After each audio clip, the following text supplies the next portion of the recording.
வாழ்க வையகம், வாழ்க வளமுடன். வாழ்க்கை மலர்கள். நால்வோர் நற்சிந்தனை. மார்ச் 20. தலைப்பு: தவத்தின் பயன்கள் 10.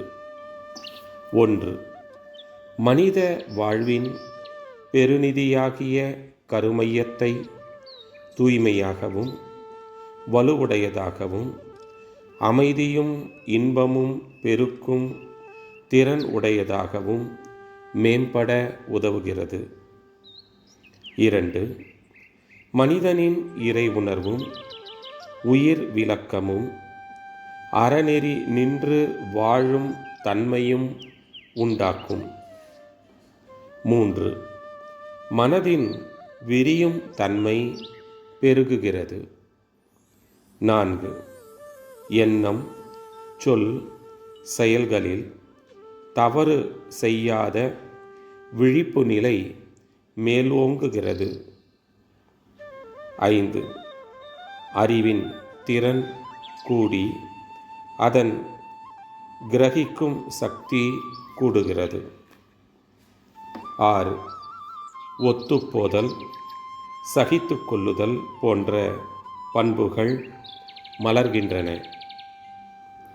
7. அவ்வப்போது செய்துவிடக்கூடிய தவறுகளையும் நம்மிடம் இருக்கக்கூடிய தீய குணங்களையும் களைந்து தூய்மையை பெருக்கிக் கொள்ள துணை புரிகிறது.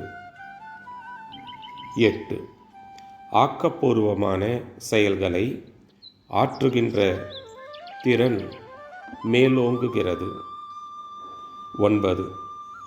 தன் அமைதி, குடும்ப அமைதி, சமுதாய அமைதி மூலம் உலக அமைதிக்கு வழிவகுக்கிறது.